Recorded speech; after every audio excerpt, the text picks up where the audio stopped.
Era 25 de dezembro de 1997, um experiente alpinista chamado Anatoly Bukriev lutava em uma escalada agonizante e brutal na 10ª montanha mais alta do mundo.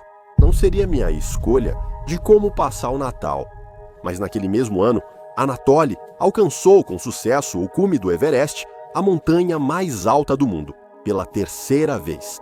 Então, outro cume em uma montanha. 900 metros mais baixa deveria ser fácil para ele, certo? Bem, pense de novo. Acontece que 1 em cada 3 pessoas morre nessa montanha, e Anatoly estava prestes a descobrir o porquê. Desde o desaparecimento aterrorizante de alpinistas lendários, até uma avalanche que enterrou um dos maiores heróis do Everest, passando pela descoberta arrepiante de corpos ainda amarrados juntos em uma fenda. Esta é a história brutal de Annapurna, a montanha mais mortal da Terra. Bem-vindo ao Extreme. Quando se trata da montanha mais perigosa do mundo, geralmente nossa atenção se volta para o Everest. Centenas morreram tentando alcançar o topo de suas montanhas, muitos permanecendo lá, como pontos de referência. Embora seja mórbido pensar nisso, cerca de 1 em cada 15 pessoas que chegam ao topo dessa montanha icônica perde a vida, e ela nem chega perto de ser a montanha mais mortal do mundo. Se você já escalou, pode achar que é o K2 ou Nanga Parbat, no Paquistão. De novo, você está enganado, pois eles não são, nem de longe, tão mortais quanto a infame Annapurna, localizada nas altas montanhas do Himalaia, no Nepal. Mas apesar de sua natureza mortal, ela atrai inúmeros alpinistas de todo o mundo todos os anos, que esperam alcançar seu cume. Annapurna 1 é a 10ª montanha mais alta do mundo, alcançando uma altura de aproximadamente 26.545 pés acima do nível do mar. A comunidade de alpinismo se refere ao Annapurna como a montanha assassina. Maurice Herzog e Louis Lachanal alcançaram o topo pela primeira vez em 3 de junho de 1950, mas isso teve um custo muito alto. Durante sua ousada aventura, Maurice perdeu as mãos por causa de gangrena após perder as luvas. 4 alpinistas também caíram em uma fenda e foram obrigados a passar a noite lá até que o resgate chegasse na manhã seguinte. Mas se você acha isso ruim, Maurice chegou a ficar pendurado, de cabeça para baixo, por uma corda no pescoço, após ser atingido por uma avalanche. Milagrosamente, todos sobreviveram e acreditamos que isso um dia virará um ótimo filme. Mas nem todo mundo tem essa sorte, se é que podemos chamar assim. Desde o feito icônico deles, centenas tentaram segui-los, e é aí que as coisas tomam um rumo sombrio e trágico, para pior. Era 17 de outubro de 1978. A renomada alpinista e artista britânica Alison Chadwick fazia parte da expedição feminina americana ao Himalaia em Annapurna, em 1978, um empreendimento de escalada significativo e histórico, que tinha como objetivo estabelecer uma equipe totalmente feminina em um dos picos mais altos do mundo. Arlene Bloom, bioquímica e alpinista experiente, liderou a expedição para criar oportunidades para mulheres que eram frequentemente excluídas das grandes expedições. A equipe era composta por 10 alpinistas mulheres, incluindo Vera Kumarkova, Irene Beardsley, Vera Watson, Piru Kramar e os Sherpas Mingma Sering e Chiwang Rinjing. A trajetória de Alison mudou de forma brusca e assustadora quando ela entrou em silêncio de rádio e nunca mais foi ouvida. Mas o que realmente aconteceu nesse dia fatídico? Anos antes, em agosto de 1975, Alison fez história ao se tornar a primeira pessoa a alcançar o cume do Gasherbrum 3 na fronteira entre Xinjiang, China, e Gilgit-Baltistão, Paquistão. Na época da ascensão ao Gasherbrum 3, que se ergue a 7.950 metros acima do nível do mar, era a montanha mais alta do mundo, que ainda não havia sido escalada. Estamos dizendo que Alison não era iniciante em escalar montanhas perigosas. Ela era amplamente considerada uma das maiores alpinistas de sua época. Mas chegar ao topo do Annapurna não é uma tarefa a ser subestimada. E no momento em que alpinistas como Alison pisavam no Annapurna, as probabilidades estavam realmente contra eles. Subir essa montanha pode levar até 5 semanas. A expedição deles começou em Katmandu, onde obtiveram permissões por só $30 cada. Nada mal, mas isso era o menor dos problemas deles. Mais importante ainda, eles precisavam do equipamento correto para mantê-los seguros, incluindo machados de gelo, crampons, cordas fixas, roupas para clima frio e bastante comida e suprimentos médicos para durar toda a expedição. Uma preparação adequada muitas vezes pode ser a diferença entre a vida e a morte. No caso do Annapurna, era preciso estar preparado. Eles não chamam de a montanha mais perigosa do mundo à toa. De lá, eles seguiram para a cidade de Pokhara, localizada em um vale abaixo da cordilheira Annapurna. No dia 15 de agosto, eles partiram de Pokhara com mais de 12.000 libras, ou 5.400 quilos de suprimentos. Uma equipe de carregadores, 13 mulheres e 6 sherpas. Alison e o grupo seguiram devagar pelos vales, subindo e descendo escadarias de pedra enquanto apreciavam a bela paisagem do Nepal. Após 12 dias, eles chegaram ao acampamento base a 4.129 metros de altitude. O ar já estava rarefeito e as mulheres imediatamente começaram a seguir os procedimentos adequados de aclimatação na esperança de evitar os efeitos do mal de altitude severo. Ao chegar ao acampamento base, Alison e os alpinistas foram recebidos pelas bandeiras de oração e pela grande placa. Isso costuma ser um sinal de alívio para quem decide caminhar até aqui a partir de Pokhara. Mas agora não é hora de comemoração. Em vez disso, é hora de se preparar para o que pode ser a escalada mais perigosa que eles já tentaram. A partir daqui, é onde os verdadeiros perigos começam, enquanto eles começam a subir pela já conhecida Rota da Face Sul. Pequeno desvio nesse trem do caos. Se você quiser mais histórias cruas e sem cortes que não podemos mostrar aqui, venha se juntar ao Extreme no Patreon. Te vejo no Extreme. Alison e a equipe enfrentaram temperaturas em queda, risco de congelamento e hipotermia, clima imprevisível, avalanches periódicas e exposição extrema aos elementos enquanto subiam para os acampamentos mais altos do Annapurna 1. Qualquer um desses fatores poderia causar a morte a qualquer momento.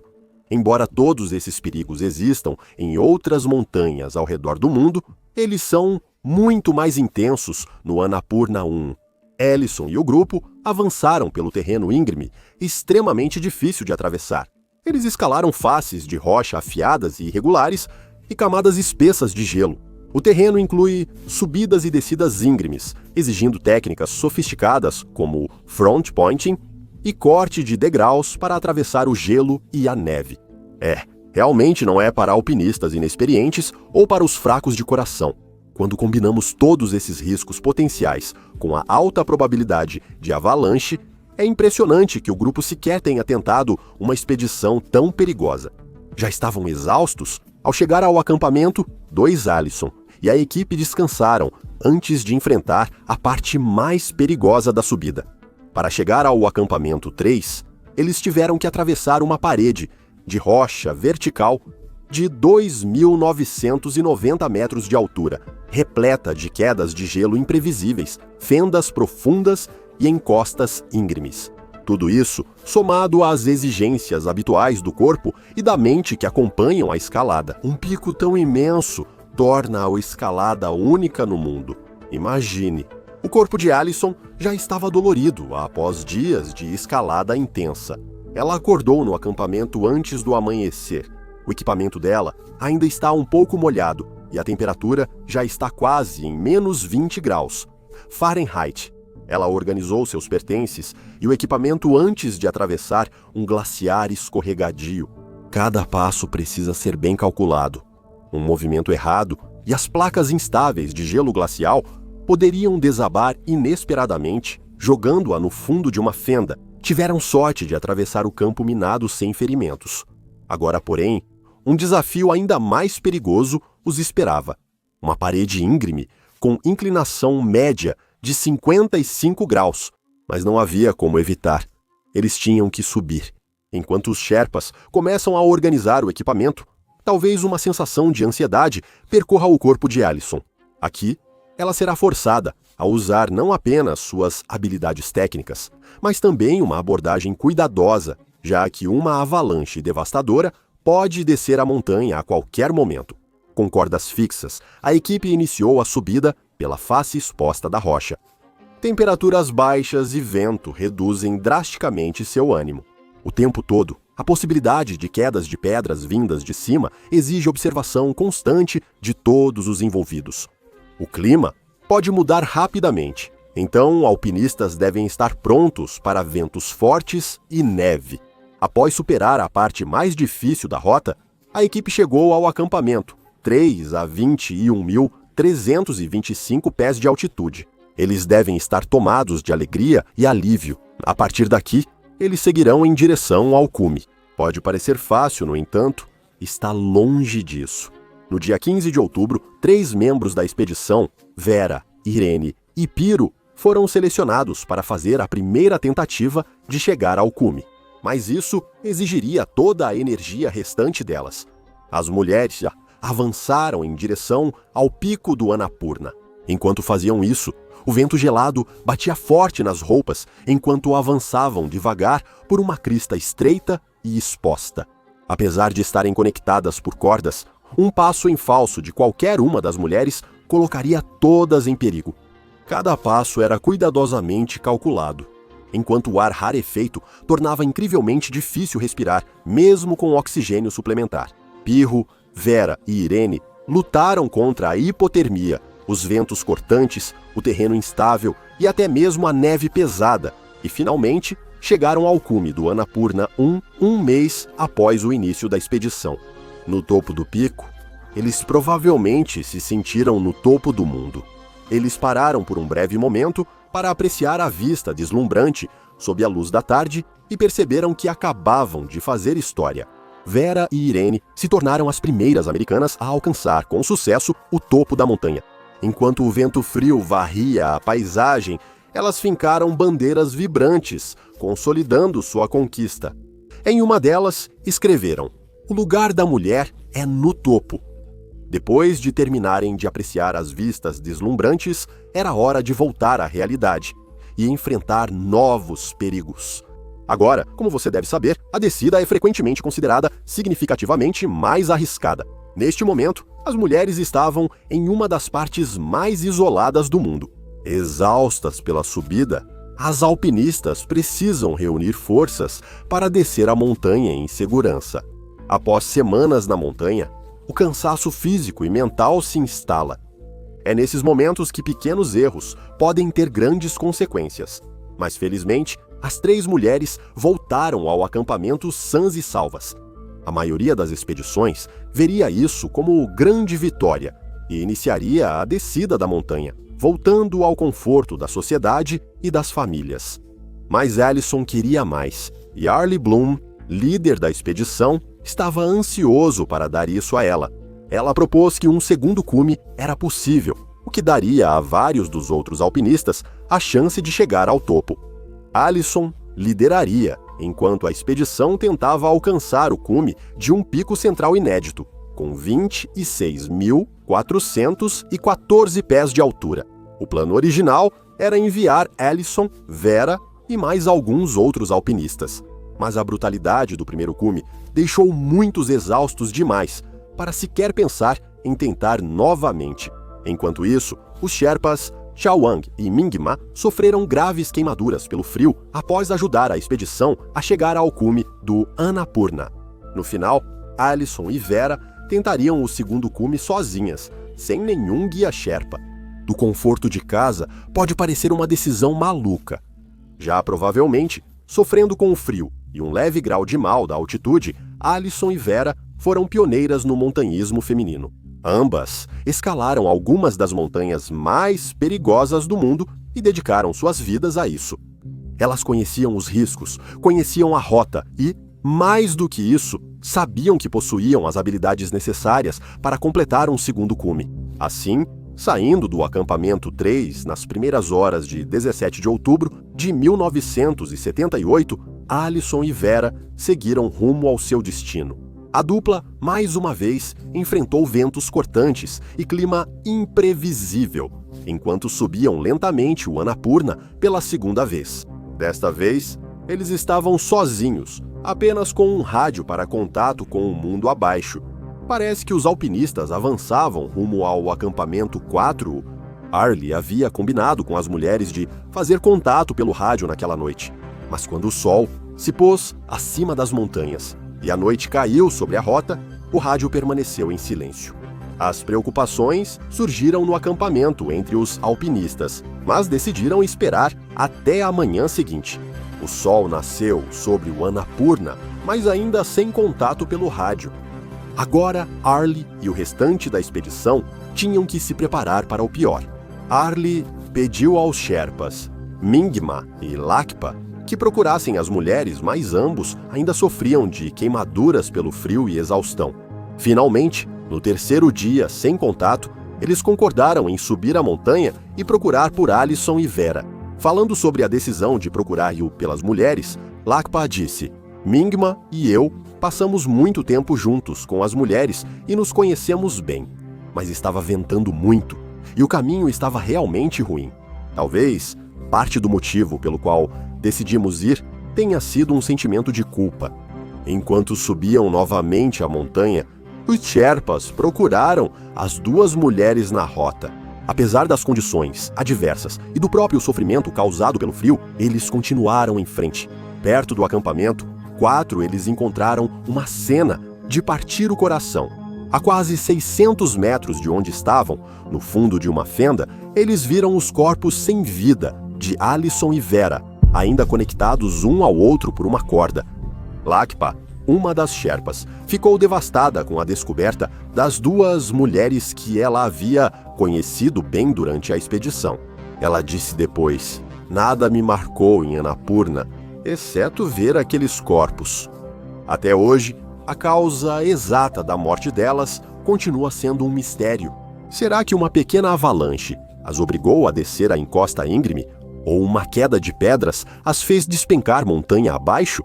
Independentemente da causa, naquele dia o montanhismo perdeu duas lendas femininas. A equipe da expedição homenageou Alison e Vera, gravando seus nomes em uma pedra perto do acampamento base. Ao anoitecer, abaixo do pico nublado, as mulheres cantaram Simple Gifts e com os Sherpas entoaram Om Mani Padme Hum. Essa foi a despedida da melhor maneira que elas conheciam. Alison e Vera são duas das muitas vítimas da montanha assassina desde a primeira ascensão bem-sucedida nos anos 1950. Veja, Annapurna não é apenas perigosa, é quase injusta. Para cada 3 pessoas que tentam chegar ao topo da montanha, uma nunca retorna. Nenhuma outra montanha representa tanto risco à vida humana. A verdadeira questão é: por que alpinistas ainda arriscam tudo só para alcançar o topo? Para entender, precisamos nos colocar no lugar de alpinistas como o britânico Alex McIntyre. Não é só o montanhismo, mas também o risco psicológico envolvido. Para homens como Alex, é a emoção de conseguir escalar um ponto no mundo que poucos humanos jamais alcançarão. Para alpinistas apaixonados, alcançar o topo de uma montanha temida, até pelos mais experientes, é o santo grau. Em 17 de outubro de 1982, Alex integrou uma pequena expedição com o alpinista francês René Guilini e outro escalador que precisou sair por doença. A expedição adotou uma abordagem leve, com os homens levando poucos equipamentos e suprimentos, buscando ascensões mais rápidas. Esse estilo já era fortemente associado a Alex, considerado pioneiro por muitos na comunidade de escalada. Ele evitou problemas várias vezes, mesmo sob condições extremas e pouco equipamento. Nesse dia, Alex e René superaram o terreno e as subidas íngremes, alcançando o cume do Annapurna, onde poucos já estiveram. O ar estava muito rarefeito. Então, eles admiraram a paisagem rapidamente antes de descer. Depois de atravessar cuidadosamente o terreno perigoso e lutar contra o frio cortante, eles se encontraram a cerca de 23 mil pés acima do nível do mar. Tudo parecia bem para os homens, mas eles não sabiam que uma tragédia inesperada estava prestes a acontecer. Enquanto Alex descia cuidadosamente a encosta íngreme, prestando atenção a cada passo, René vinha logo atrás, fazendo-se o mesmo. Motivados, mas exaustos, os homens continuaram. Então, de repente, René ouviu um forte estrondo. Antes que pudesse piscar, ele viu o corpo de Alex sumir da trilha e descer a lateral da montanha. O alpinista francês ficou em pânico e choque, sem poder fazer nada, enquanto via seu amigo cair mais de 240 metros. Antes de seu corpo parar, Alex já era vítima de uma queda de pedras inesperada. Infelizmente, uma grande pedra, pesando cerca de 5 quilos, despencou do alto e atingiu sua cabeça, quebrando seu pescoço no processo. O impacto interno foi fatal e é provável que Alex já estivesse morto quando seu corpo chegou ao final da encosta. Após o acidente, René achou o corpo de Alex em uma altitude mais baixa, onde ele parou após a queda. Por causa do clima adverso na montanha após sua morte, o resgate foi dificultado e o corpo não pôde ser recuperado imediatamente. A morte prematura de Alex foi uma tragédia pessoal e uma grande perda para a comunidade de alpinismo, que perdeu mais um montanhista para a montanha assassina do Nepal. Ele era pioneiro em novas técnicas de escalada e promovia um estilo focado em velocidade e eficiência em ambientes alpinos. Suas contribuições para a ética e técnicas de escalada deixaram um legado duradouro no esporte. Annapurna 1 havia feito mais uma vítima, mas não seria a última, nem de longe. Vários anos após a morte aterrorizante de Alex, o lendário alpinista Anatoly Bukriv buscou se tornar o próximo homem a alcançar o cume da montanha assassina e viver para contar a história. Anatoly foi um dos maiores alpinistas de sua época. Em maio de 1995, ele chegou ao cume do Monte Everest pela crista norte, sem oxigênio suplementar.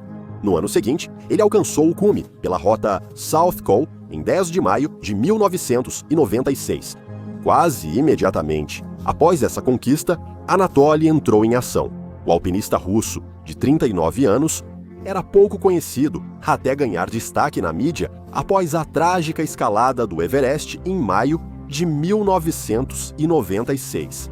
8 alpinistas morreram após uma nevasca repentina atingir a montanha, prendendo vários no cume. Anatoly estava trabalhando como guia na época e conseguiu não apenas sobreviver, mas também foi fundamental no resgate de alpinistas que haviam sido pegos pela tempestade. Anatoly fez vários resgates sozinho e salvou 3 alpinistas em uma nevasca. No início de 1997, Anatoly fez parte da expedição Kazakh, onde mais uma vez chegou ao topo do Everest pela rota norte sem o uso de oxigênio suplementar. No fim do ano, ele tentaria escalar o Annapurna, uma das maiores dificuldades de sua carreira até então. No Natal de 1997, Anatoly foi acompanhado por Simone Moro, alpinista italiano, e Dmitry Sobolev, cinegrafista do Cazaquistão. Os alpinistas se reuniram a cerca de 18.700 pés acima do nível do mar, enquanto o Ocidente estava com suas famílias em frente à lareira, abrindo presentes. Esses aventureiros rumavam ao topo da montanha assassina. Por volta do meio-dia, Anatoly e Simone estavam fixando cordas em um corredor. De repente, um grande bloco de neve endurecida, chamado Cornija, se soltou do alto da parede oeste de Annapurna. Ao olharem para cima, o terror tomou conta ao ver a Cornija despencando pelos 800 metros do corredor como uma avalanche. Mas não havia para onde correr. Em um relato realmente assustador do que aconteceu em seguida, Simone explicou: blocos de gelo e pedra e uma nuvem de neve estavam caindo sobre mim. Em um estado de resignação animada e pacífica, só pensei em gritar o perigo para Anatoly e Dmitry. Lembro-me de vê-los fazer um movimento lateral rápido na tentativa de sair do caminho da avalanche. enquanto eu me agachava, apoiado na parede, segurando com as mãos nuas a corda recém-fixada. Nada poderia ajudá-los agora. Em questão de segundos, eles foram arrastados e puxados montanha abaixo por uma avalanche de neve endurecida, gelo e pedras soltas. Os homens, sem dúvida, ofegaram por ar e tentaram se erguer acima do manto de destroços, mas a força esmagadora da avalanche era demais e eles foram arrastados violentamente. Simone foi arrastado por mais de 500 metros até o acampamento 1, o que deve ter parecido uma eternidade. Tudo terminou em poucos minutos. Felizmente, ele sobreviveu e começou a se desenterrar da neve. Olhando para trás, sobre aquela provação aterrorizante, Simone disse: "Não consegui resistir à fúria daquela massa nem por um segundo. E eu caí rapidamente, segurando a corda entre as mãos, enquanto ela queimava e lacerava meus dedos quase até o osso. A sucessão de quedas, deslizamentos e ricochetes parecia que nunca iria acabar. Quando ele finalmente emergiu à superfície, ele ainda estava parcialmente em choque. Ele havia perdido a visão de um olho e as lacerações causadas pela corda deixaram os ossos de suas mãos expostos. Suas roupas estavam em pedaços e só restaram os crampons do equipamento. Enquanto Simone olhava, não via Anatoly nem Dmitri. Ele chamou freneticamente por eles, esperando que tivessem sobrevivido ao desastre, mas ninguém respondeu. Ele andou ao redor da avalanche por 15 minutos sem sinal dos parceiros e decidiu que o melhor era organizar um resgate. Sem saber o que fazer em seguida, a sorte estava ao lado de Simone, pois à distância ele avistou a barraca no acampamento 1. Lá, ele encontrou um suprimento de roupas limpas. Depois de se exaurir trocando de roupa, ele iniciou a descida de 6 horas até o acampamento base, mas ele teria que fazer isso com um olho e sem o uso das mãos. Ao chegar, foi atendido por um cozinheiro nepalês. Horas depois, ele contatou um helicóptero de resgate que o buscou em 26 de dezembro e o levou ao hospital. Simone voltou 3 dias depois, esperando encontrar seus amigos vagando pela montanha, mas não foi o que aconteceu. O helicóptero sobrevoou a área onde a avalanche atingiu, mas não havia nenhum sinal de Alex ou Dmitri. Até hoje, os corpos dos 2 homens não foram encontrados, e suas mortes são apenas 2 entre muitas na história da montanha assassina. Em 2022, 365 pessoas chegaram ao cume do Annapurna, enquanto 73 perderam a vida na montanha. Hoje, ela ainda é considerada a montanha mais mortal do mundo, e aqueles que buscam alcançar seu imponente pico devem fazê-lo com extrema cautela. Obrigado por assistir e nos vemos no próximo vídeo. Seja ousado e viva com coragem.